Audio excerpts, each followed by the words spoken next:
I'd rather be stuck in some dark hollow where the sun refuses to shine than to be here alone, knowing that you're gone. It'll cause me to lose my mind. So blow your whistle, freight train, carry me on down the track, than to be here in old Yuba-Sutter in a small room with you on my mind.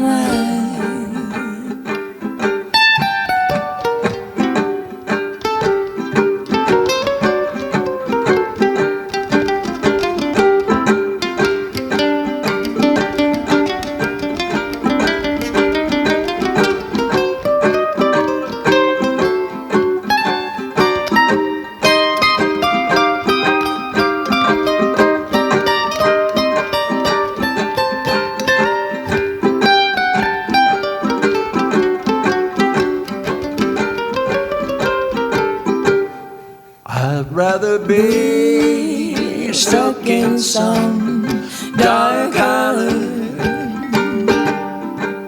where the sun refuses to shine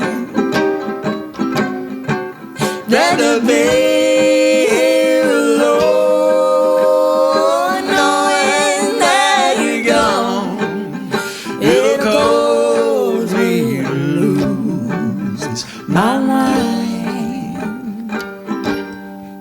So blow your whistle, freight train, carry me on down the track, than to be here alone, knowing that you're gone. It'll cause me to lose my mind. I'm going away. I'm leaving today.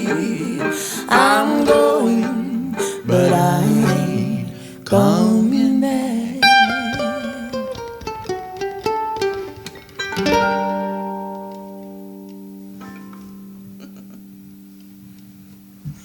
Hi everybody, my name's Hattie Craven. I'm going to play an original song. It's called Even If I'm Gone.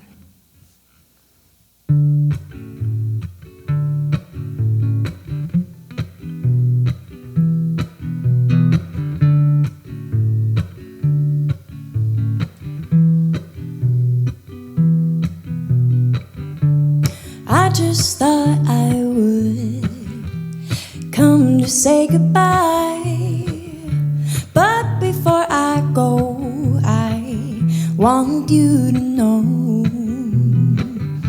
no matter where I go and no matter where I've been, you'll always be the one I come to in the end.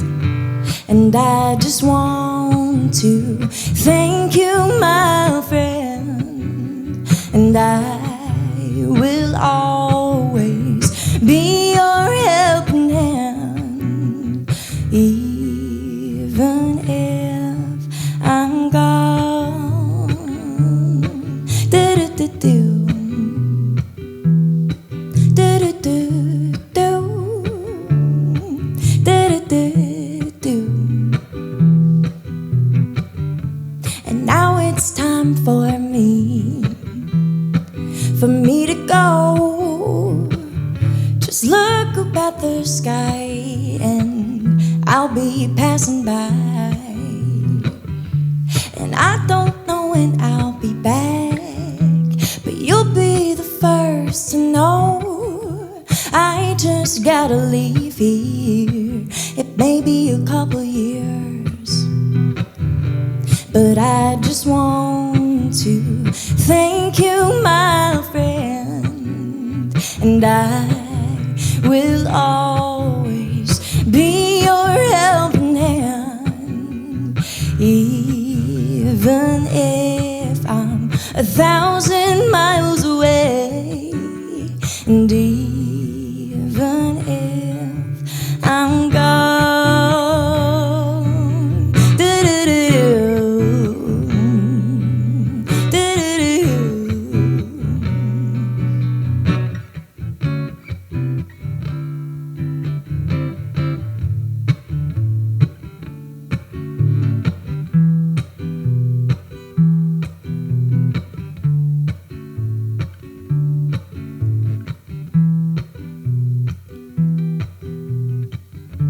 And I don't know when I'll be back, but you'll be the first to know.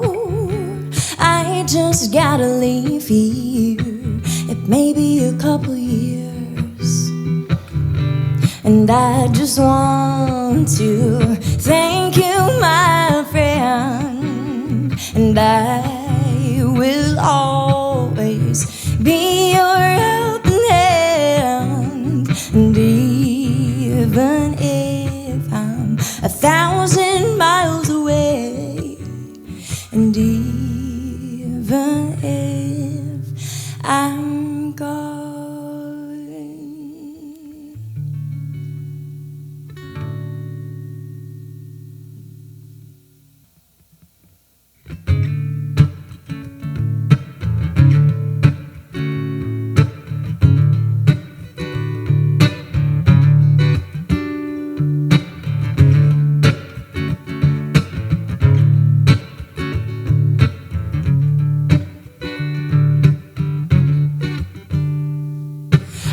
Pour out my heart over and over again, and then I return to my room. I'm missing my best friend again. So heaven rain down, heaven rain down here.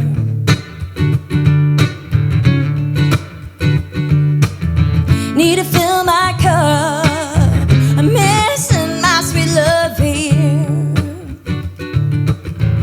So what am I gonna do? I'll plant seeds for tomorrow, and seeds for tomorrow, so they will grow. I'm praying for the rain tomorrow, and rain for tomorrow to cleanse my soul. But I know there's growth in pain, so now I'm praying for some rain. I'm praying for a little rain. I'm praying for a little rain. I'm praying for a little rain. For a little rain.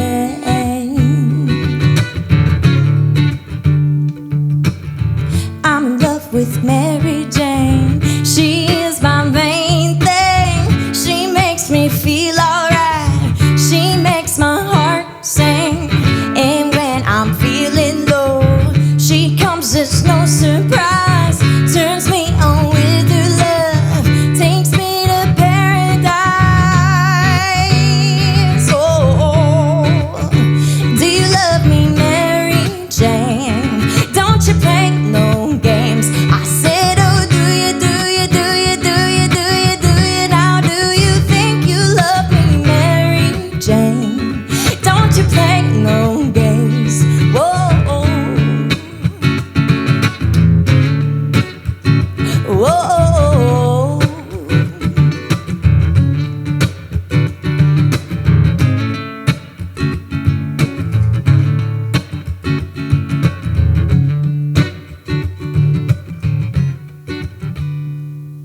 I've seen all these stars shining in the dark night.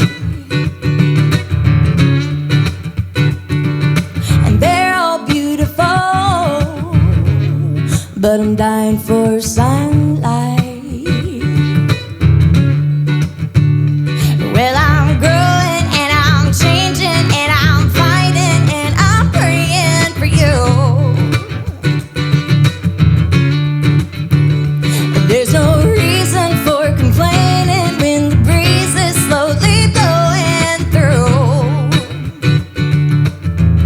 So what am I gonna do? I'll plant seeds for tomorrow and seeds for tomorrow so they will grow. I'm praying for the rain tomorrow and rain for tomorrow to cleanse my soul. But I know there's growth and pain, and now I'm praying for some rain. I'm praying for a little rain. I'm praying for a little rain. I'm praying for a little rain. For a little rain. I said, oh, do you, do you, do you, do you, do you, do you, do you, do you, do you, do you? I said, oh, do you, do you, do you, do you, do you, do you, do you, do you, do you, do you? I'm praying for a little rain. For a little rain. A little rain. Oh, oh, oh, oh, oh. I'm praying for a little rain.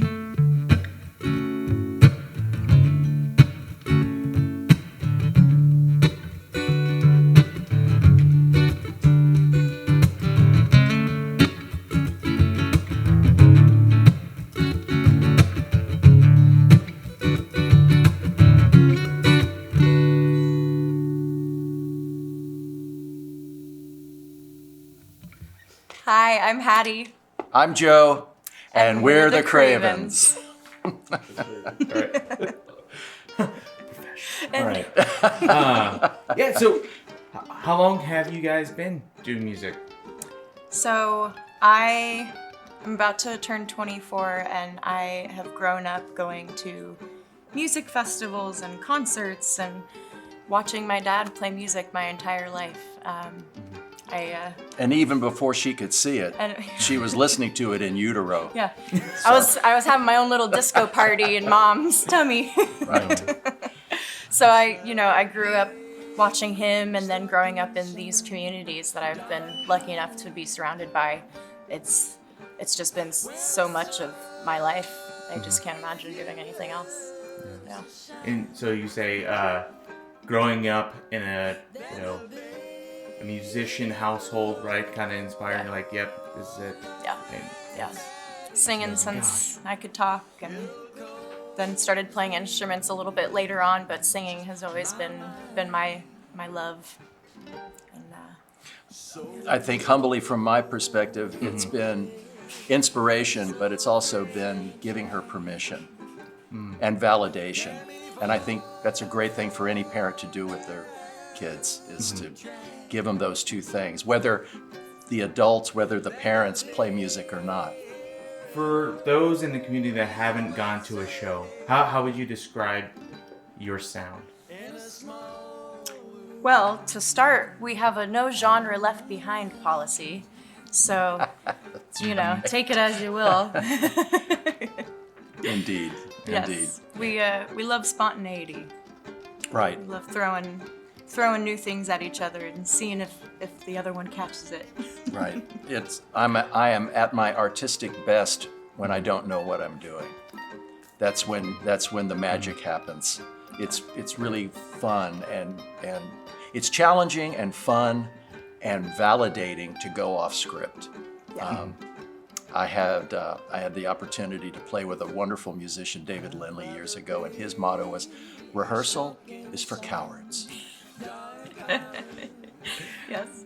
But Hattie's sound is really wonderful because it's well crafted and well rehearsed, and then that gives her the confidence to have that spontaneity with her group. And I'm sure she could speak more to that. It's definitely morphed over the years. I definitely don't want to get stuck in a box, so I try to have that variety and have, I love to play with many different people and different styles. Keeps it fun and interesting for me, but it also keeps my music chops up if I'm dipping my toes into all these different pools. Yeah, no, that's a good point. That box can be dangerous, right?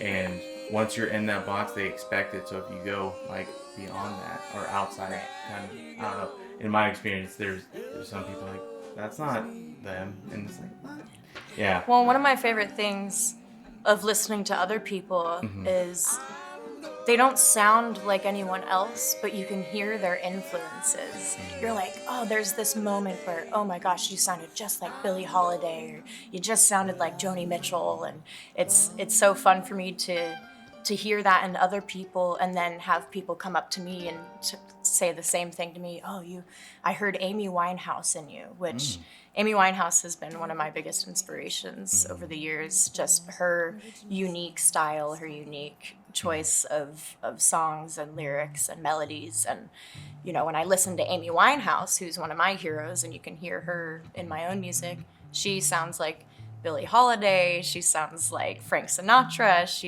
she sounds, you can hear the influences from all of her people, and then it just keeps getting passed down. It's really wonderful.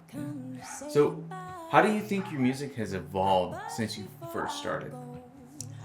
Well, one big one is that I play an instrument now. I didn't play an instrument for a really long time. I was just singing and dancing. Those were my two things. And then I started playing an instrument, and that particularly changed my songwriting. I didn't start writing songs until I really started playing an instrument.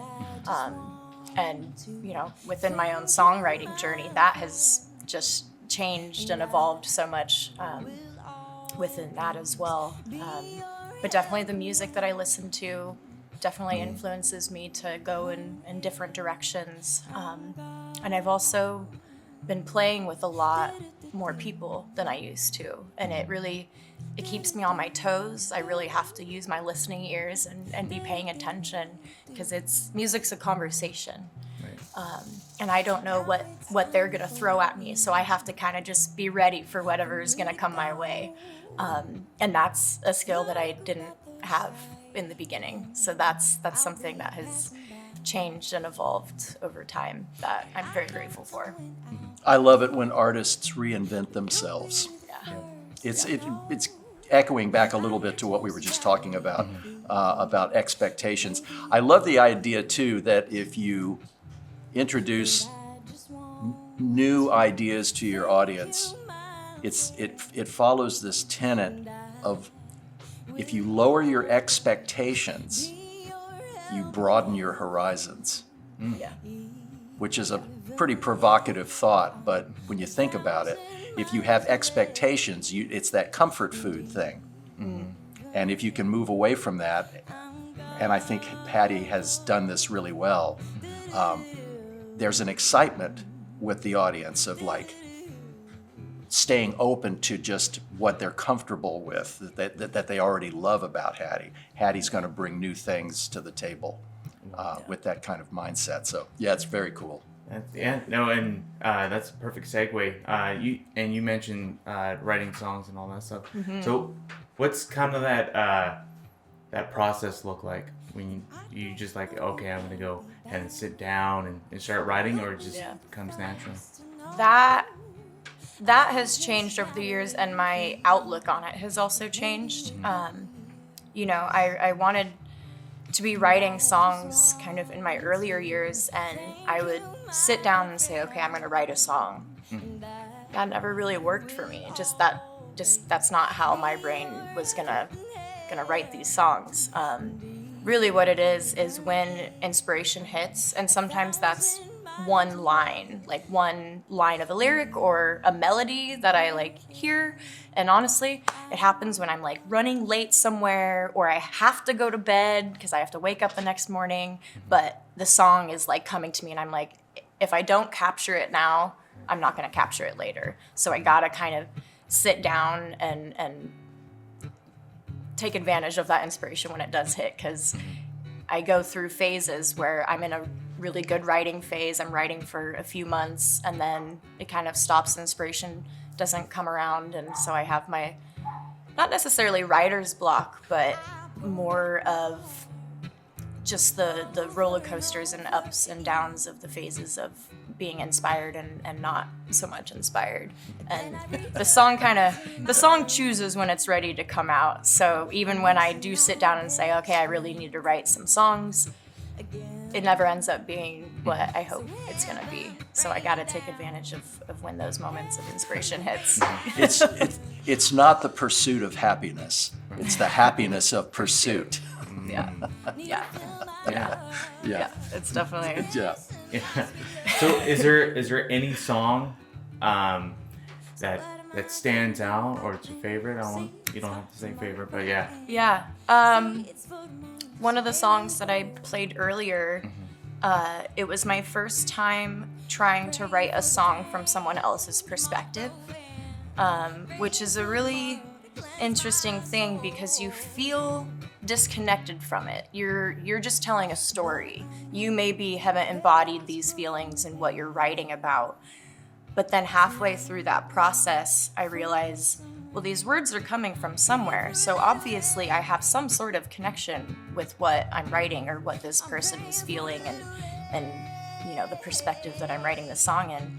So then I realized, okay, I started writing this song with this idea, and it morphs into like, well, this is universal. I also feel this thing. I'm not writing it from my own personal experience. I might be writing about someone else's experience, but I always end up getting connected with it in one way or another. So I wrote that song, Even If I'm Gone, in the perspective of one of my brothers. He's a live theater actor, so he travels a lot, and he meets people, makes friendships, and then has to say goodbye and move on to the next thing.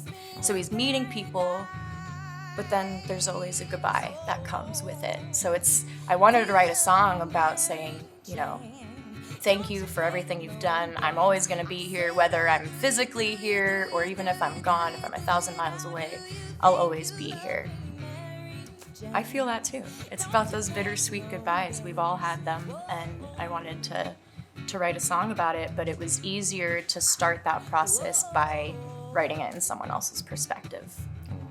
Yeah. Yeah, no. Thinking about that now, like that song captured that perfectly. Yeah. Thank you.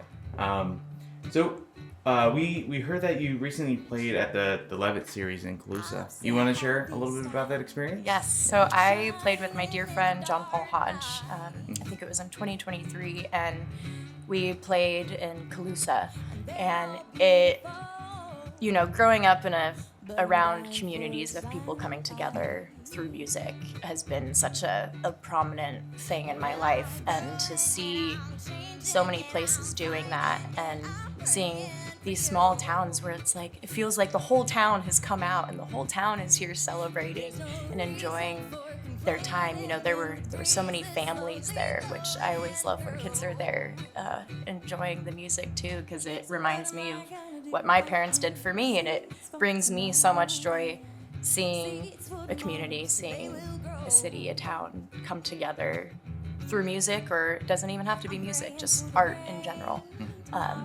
And that energy was very strong at that show. It was a really lovely experience, and my friend John Paul Hodge is a wonderful songwriter too, and I think the audience was really connecting with a lot of his songs. It was really, really sweet. So one last question: if you could speak to new and aspiring artists and all that stuff, any advice you'd like to give me? Don't lose the passion, and don't lose hope. You know, the music industry is also ever evolving and changing every day, and as artists, we feel emotions very strongly. So our highs can be very high and our lows can be very low. And when we're in those lower times, do not lose that passion and that hope, and to keep going. Always keep going, whether it's for other people, but most importantly for yourself, because it's therapy, it's healing, it's, you know, it saves lives. It saves lives. Yes.